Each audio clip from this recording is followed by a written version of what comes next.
Hi and welcome to the Arsenal Circle, here to talk to you today about the latest fixture between England and Senegal in the round of 16 of the World Cup. 3-0 to the Lions, and we are through to the quarterfinals. A big result and a big scoreline considering the opposition. Let's go straight into it and talk about the lineup to begin with. Now, we started with Foden for this game and Henderson on the pitch for the side, and Walker actually, but... yeah, and Walker to mention. I guess he's going to become our starting right back, though. But it was interesting to see some changes, and FootMob have given man of the match to Phil Foden. So, clearly a good decision by Southgate. But I would actually disagree with this. We will go into this. But, regards to the lineup, I think we lined up pretty well today. I'm pretty happy with it. It's still a shame to see no Maddison, but you can't complain with Henderson's performance. And, We will go more into that in a minute. So let's get started. Let's go for a run through of the game. The first 35 minutes were pretty stale. I actually thought Senegal had the better chances and were the better team for the first 35 minutes, in my opinion. But especially off the ball, they looked really good.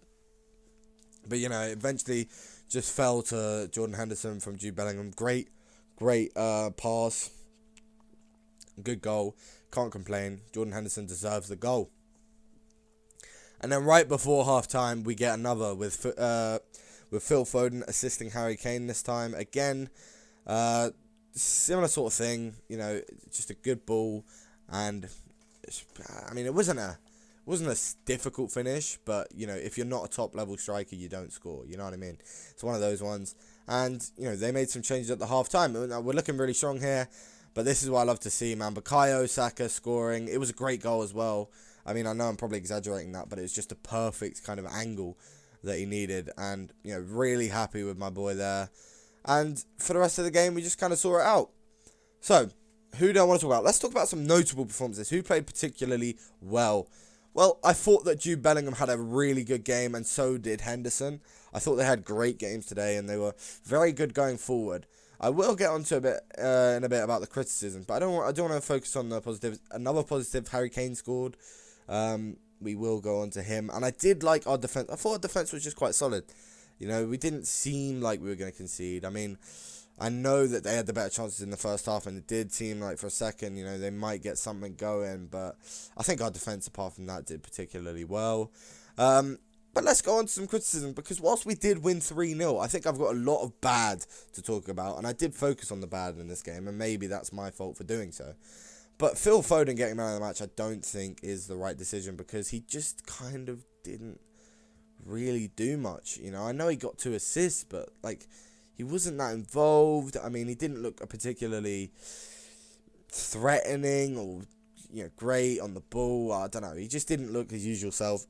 He didn't look as good as he looked in the last game against Wales, and I don't know. I wasn't particularly happy with that. Similarly, Harry Kane, what is up with this guy? He was the player who received the ball most in the defensive and midfield thirds at striker.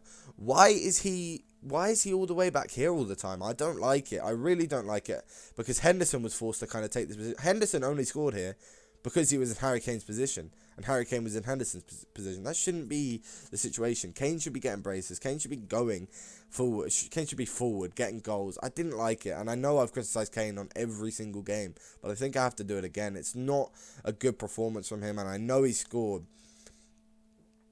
But, that's my opinion. I thought Saka just had a pretty alright game. He was there when he needed to be, did his job, got the goal. But I think this is the main complaint, and I know it's going to sound a bit contradictory, because I think Bellingham and Henderson had great games, and they were really good in this game. But it just seemed like we were so overrun in the midfield. We couldn't get the ball from the defence up the field unless we went on the sides. It felt like Bellingham and Henderson were playing a bit too wide, in my opinion, and Declan Rice was playing a bit too far back. Because when you got Rice playing around this area, and you got Henderson here, Bellingham here, that means that's probably why Harry Kane is coming back to this kind of area, to advance the play. But I wasn't a big fan of it. I would much prefer it if we had, Rice here, Henderson maybe here, Bellingham here, and we had Foden able to go here and Saka able to go here, and Kane up top. More closer to a 4-5-1, I think, rather than a 4-3-3, because it's like we're playing 4-3-3 wide, which doesn't really exist. You know what I mean? But, you know, that's my criticisms of the game. I didn't think that we were solid in the midfield when it actually came to progressing the ball. Obviously, in the final third, we were clinical. I think we just had, 3 big chances, and we took all 3 of them. They had more shots than us, which is interesting, and the XG was barely in our favour. And I think these stats really say it all. We're getting quite lucky with our games. I mean, if you actually look at the underlying stats, it does suggest that we are just quite clinical, and we don't get many chances, but the chances we do get, we take.